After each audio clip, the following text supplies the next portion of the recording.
Is assisted reproductive technologies ethical? Well, if you're thinking about growing your family with the help of medicine and science and maybe a third party, you definitely want to know the answer to that. So stick around, I'll tell you just that.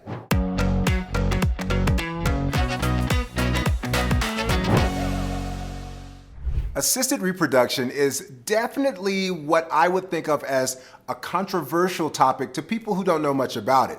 And there's the question of why. So in this video, we're going to talk about the ethical issues, some social issues, legal and medical issues, and break down what's all the controversy about whether or not art is ethical. My name is Corlandos Scott, and I'm an assisted reproduction attorney who's been practicing specifically in this area for almost a decade, and I've seen it all. I've helped hundreds and hundreds of surrogates and donors go through the process, and I've also helped hundreds of hopeful parents go through the process, and I can tell you, there's no shortage of crazy stories.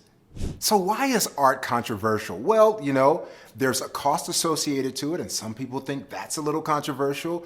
There are medical risks, and some people think, well, anyone putting their body at risk in that way, I don't know if that's okay. And there's also legal risks, like can you actually do this? So let's jump right into the social issues of assisted reproduction. So when I think about the social issues surrounding assisted reproduction, I really think of one main thing: public perception. Unfortunately, there's still people who are ashamed to talk about it when they're going through infertility. But I hope that if I can do one thing, it's put an end to the stigma around infertility. It's simply a medical issue. You wouldn't look down on someone if they caught a common cold or the flu or anything like that. So we shouldn't have a stigma around someone who's dealing with infertility. There's also some type of glamorization. Is that even a word? But there's a glamorization around surrogacy that's been brought about by recent celebrities who've undergone the process and grown their family through surrogacy. So you have people asking questions like, oh, did they just have a surrogate because they didn't want to be fat, they didn't want to get stretch marks, and all those silly things that you might hear. So that's also an issue that we have to debunk, that there has to be a medical need for the process. You can't just put someone else in that type of risk without there being a medical need. And any good doctor worth their salt would tell you that. The last part of social stigma around assisted reproduction, especially surrogacy, is that sometimes people view surrogates as rent-a-wombs. How crazy is that? Rent-a-womb. They think that surrogates are being taken advantage of. They think that maybe they're lower income, so people prey on their need for income and for compensation to get them to do something that they wouldn't otherwise do. Well, I can tell you as someone who's represented hundreds of surrogates that that is not the case, especially when you're working with professionals to help you find the right surrogate. There's also medical issues around assisted reproduction that call it into question for some people with regards to ethics and morality and those types of things. For one, there are health risks associated with anything medical. Do this. Go read the back of that Tylenol bottle that you have in your medicine cabinet. Yeah, there's warnings on it, right? There's risks to anything involving medicine, from taking a Tylenol to carrying someone's baby. And for you to be in a position to ask someone to carry your baby or to carry someone's baby, you have to understand those medical risks. Also, something that's rather common knowledge in medical circles is the use of assisted reproduction more times than not increases the likelihood of a multiples pregnancy, meaning that you would be carrying more than one child. And the more fetuses someone is carrying, the higher the risk of the pregnancy is. So, for a woman undergoing IVF treatment or having embryos transferred into her uterus, you have to consider that. And that's also one of the things that you want to make sure you have good professional help around you, both by medical professionals, legal professionals, and all the other people involved to make sure you're minimizing any of those risks. Next, I'm going to get into my bread and butter, the legal issues. But before I do, let me let you know something. I've been doing this for a long time, and I absolutely love helping people grow their family through assisted reproduction. So if you're getting value out of this, make sure you subscribe and stay in touch with our channel so that you can get updates on the latest videos, because I go into a lot more depth on all these subjects in other videos. Let's talk about those legal issues. There are no shortage of legal issues that call assisted reproduction into question. One of the buzzwords in the legal world is personhood versus the interest to exist. Sounds really technical and like a lot of jargon, because it is, but it's simply the argument between this. Do I have the right over my body versus do I have the right to exist? And of course, those questions are being asked by two different parties. So for instance, you have a surrogate saying, do I have the right to control my body? And you have people advocating for an unborn child to say, do I have the right to exist? So that's where you get into some really, really deep weeds that we don't have to go into, because everyone has their own opinion and everyone is entitled to it. But let's talk about how that could complicate the surrogacy process.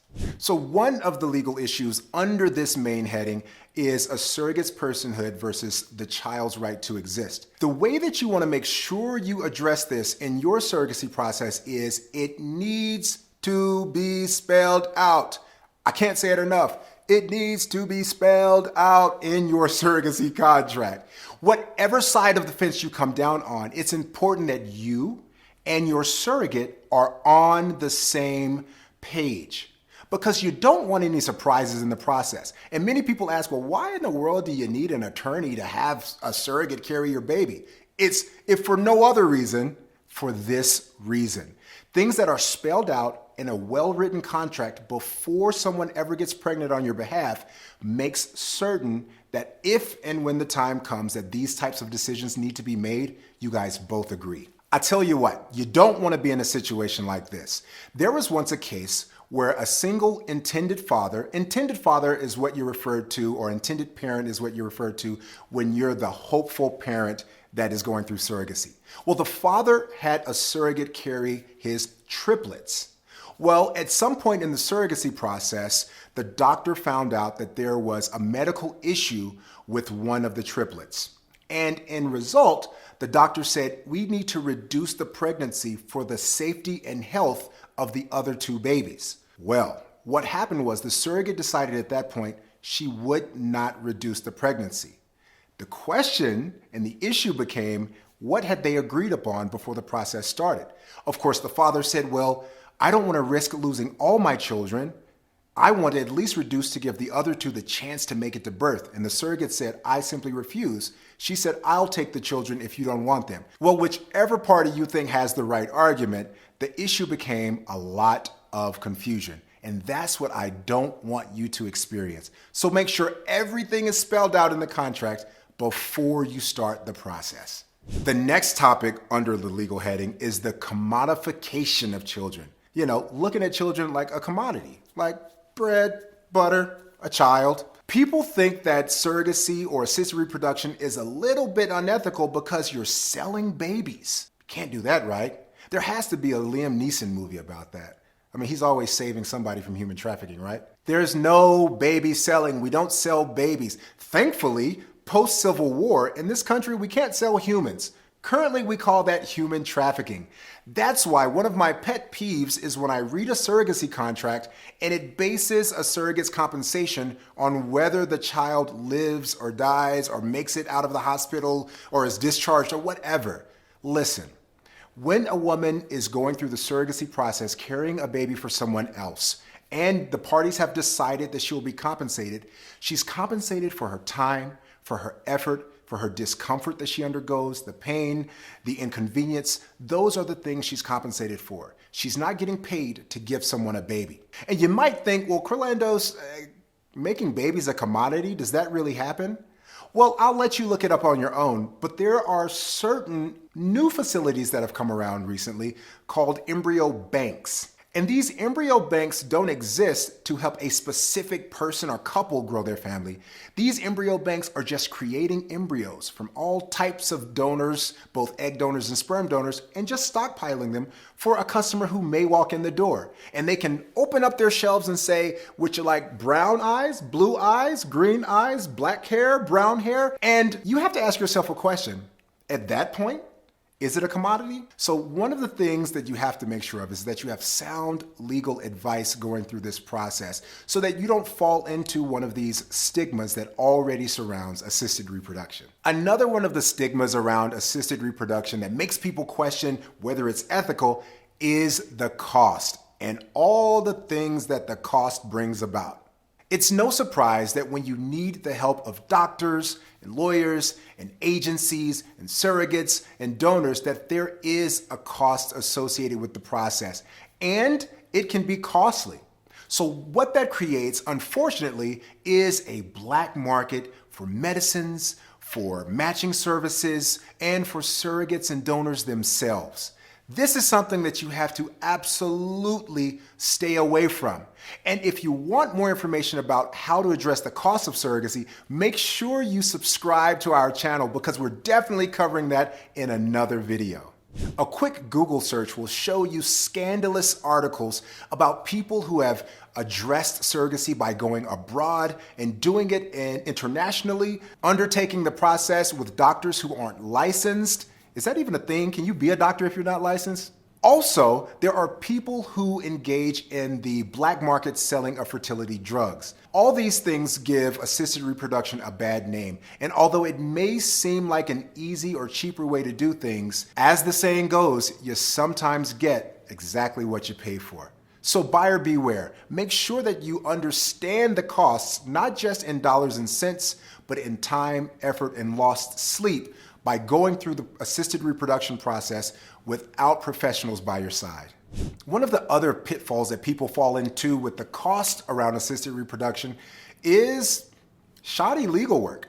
Because everybody knows you can just Google a form template, right? And download it and fill it in and you're good. Said no one successful ever. So make sure that when you're doing the contracts and you're looking over the paperwork to ensure that you are the legal parent of a child, don't take shortcuts. There's a saying that goes expensive or cheap. When it's expensive, you cry once and you buy once. But when it's cheap, you end up crying a lot. Make sure you're not ending up crying a lot.